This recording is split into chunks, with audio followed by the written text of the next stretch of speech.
Now we have the third phase, which is improve pelvic floor muscle training. We want to improve the muscles, and this can look like different things for different people.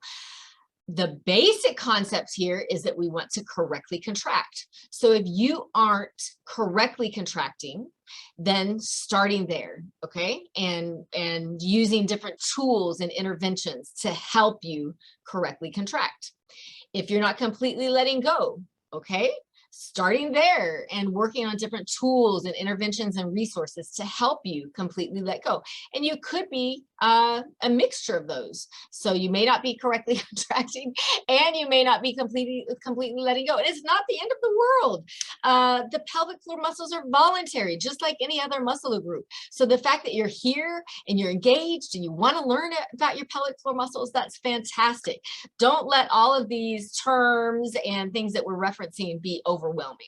Okay. Now, the next element that we're adding in here is that we want them to be active at the right times and relaxed at the right times. So if you remember our little infographic, let's go right here.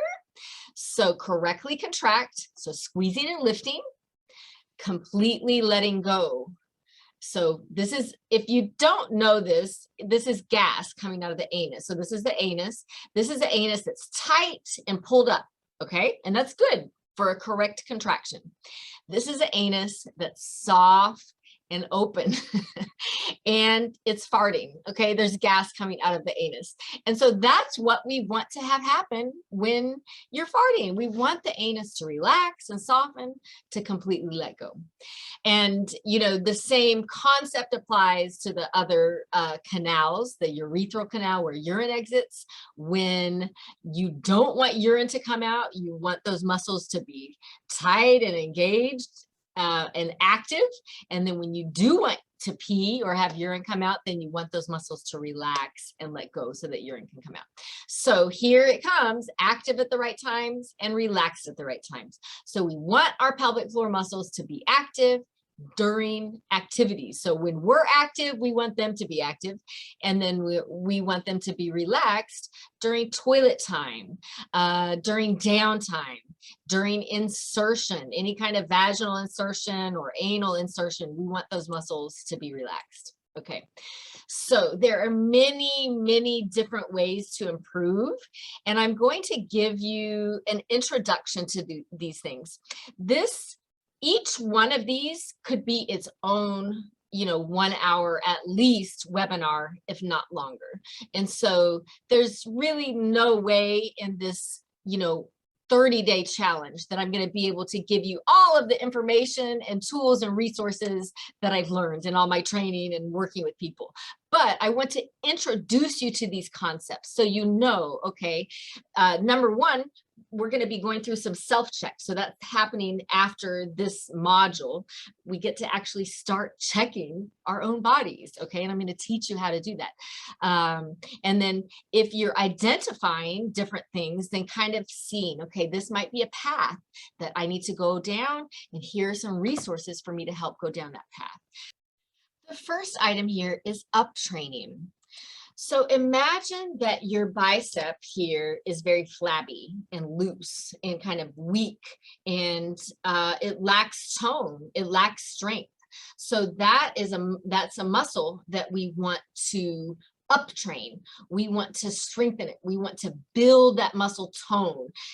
We want to build that muscle strength. And so there's different ways that we can do that, but that's the basic concept of what up training is: building strength, building tone, building volume and bulk. The first category here is up training. So generally, this is what we would do for underactive pelvic floor muscles. So if let's use the bicep as an example here. So if these muscles are weak, they're kind of flabby, they don't have good tone, they don't have good muscle volume, they don't have good strength. So we're trying to up train these underactive pelvic floor muscles to be stronger, to have better tone, to have better volume, and to teach them how to shorten. We want to shorten those muscle fibers, okay? Down training is the opposite of that. So down training would be For overactive pelvic floor muscles. So these are the muscles that you're like stuck in this halfway position. The muscles might be tight. They might be painful to the touch. When you try to stretch, it might be painful, difficult, or even impossible to do that. And so with overactive pelvic floor muscles, remember, those are generally weak muscles too. Those aren't strong muscles. Those are just tight muscles. And so teaching those to lengthen, teaching them to relax, teaching them to let go. So those muscle fibers, we remember when we contract, it's a good strong contraction. And so for underactive pelvic floor muscles that are way out here, we want to teach those muscle fibers to contract, build volume, build strength, build tone. For overactive pelvic floor muscles, we want to teach them to relax, to lengthen, to let go. But that's not the end, which is an issue that I have with a lot of training programs out there and posts that I see, that people are kind of stuck there. Okay, so we're trying to relax and we're not addressing the weak part. So we're addressing the tight part of overactive pelvic floor muscles, but we're not addressing the weak part. So we still need those muscle fibers. We still need them to work. We still need them to contract. So remember the jobs of the pelvic floor muscles. When we cough, we need those pelvic floor muscles to wrap around that bladder outlet, to keep it closed, to keep it tight, to keep urine inside. So just focusing on lengthening and relaxation, in my opinion, and from what I've seen and what I've experienced with countless patients and so forth, is the wrong strategy. It's not wrong. It's not a complete strategy. So you have that element, that's good, but we want to add in strengthening and range of motion too. Okay. Intentional strengthening. Okay, so let's move on to the next. I know I'm spending a lot of time on these concepts. And like I said, each one of these could have its own hour webinar. So I'm going to go a little faster through some of these. But if you have questions, drop them in the comments and I'll be happy to engage and elaborate. Okay.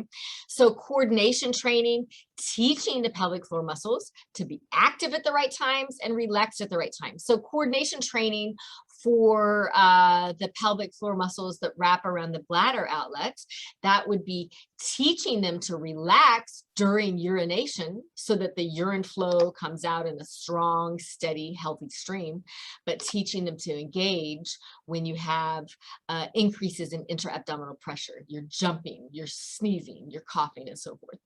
Okay, hands-on training. So this is where we actually take our hands and we put them on the pelvic floor muscles, whether we are teaching them to stretch and lengthen and soften, or whether we're teaching them to help recruit them to get stronger, to build better tone, to build better strength. So hands-on training is a very, I think, underutilized and under-recognized part of pelvic floor muscle training.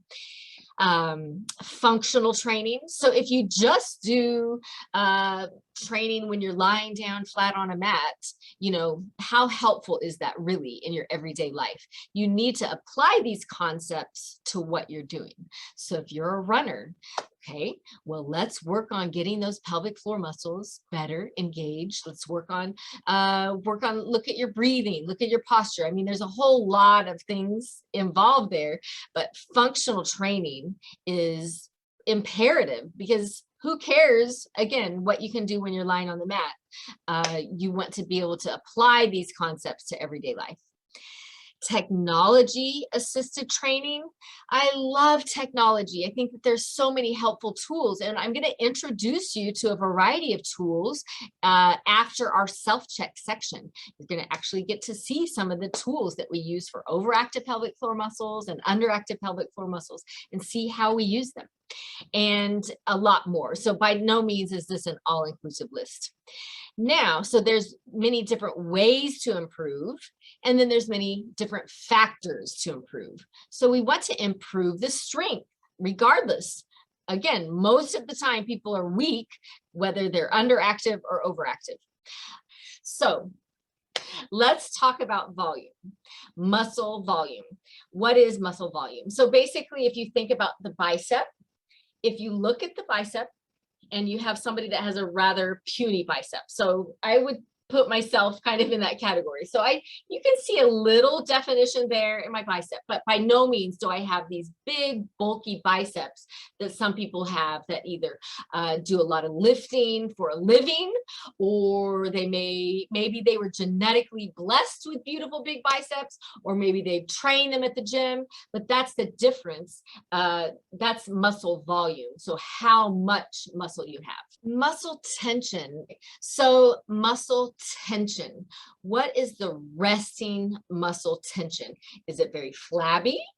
Is it have better tension? So you touch the muscle, and is there a lot of give in it? Is it loose, flabby, or does it have kind of a firm feel to it? And so that's what muscle tension means. And so we want good muscle tension, because you could have muscle tension too that's very, very tight and taut.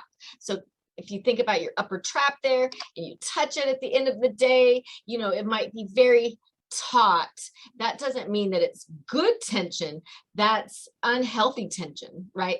And it might be painful. So we want good muscle tension, and those are things that there are things that we can do to improve, whether you have low kind of flabby resting tension or high overactive painful tension. Coordination, that goes back here, active at the right times, relaxed at the right times, teaching the pelvic floor muscles, teaching the right pelvic floor muscles what to do at the right time, the right thing to do at the right time. So healthy pelvic floor muscles do the right thing at the right time. And so coordination goes hand in hand with functional training. Endurance. So we want the pelvic floor muscles to have good endurance. A lot of times people may feel like, hey, you know, I don't have any leaking. I don't have any symptoms at the beginning of the day, but by the afternoon, anytime I sneeze, I'm leaking. Or, hey, I made it through, you know, 3/4 of my run without leaking, but then I started leaking. And so that may be an endurance issue. Another population that we see this a lot with is people that have had prostate surgery. So this is male bodies that have prostates, and generally they have them removed due to cancer, okay? And then that has a significant impact on their bladder function and their sexual function. And a lot of times we'll see that they have no leaking in the morning, but then as the day goes on, those muscles fatigue, and then they start leaking in the afternoon and the evening. Posture can have a huge impact on our pelvic health and our overall body, how we're functioning. So if you're consistently, you know, sitting in a poor posture, this is going to affect everything. Think about how tight this chest is going to be. Your rib cage isn't going to be able to expand. Your diaphragm isn't going to work as well. And as we remember, everything is connected here, right? The pelvic floor and the diaphragm work together, and the pelvic floor muscles attached to your pelvis. So they need to have basically good posture affects our function, overall function, and it can impact our pelvic health as well, and more. By no means is this an all-inclusive list. This is an introduction to this concept. So I hope that these different interventions and different ways to improve and factors to improve were helpful, and then it gives you just a taste of pelvic floor muscle training and that third phase of how we can improve our pelvic floor muscles. If I haven't said this recently, a skilled pelvic physical therapist in person is the gold standard. Okay, so if you have the ability to go see someone in person, to get an evaluation and to work with them, I think that that's fantastic, especially if you're having symptoms or if you've had one of these major life events that we've talked about, whether it be pregnancy, having a baby, entering menopause, or some of the other things that we talked about, like pelvic surgery and so forth. So you can find pelvic PT at myPFM.com under Find a PT, and we have links to 4 free searchable databases there. So that's one place to start if you want to see someone in person. I'm going to continue giving you information as we go along. We have one more category to talk about in the pelvic floor muscle training phases, and then we're going to go into our self-check section. So hang in there. We're almost there.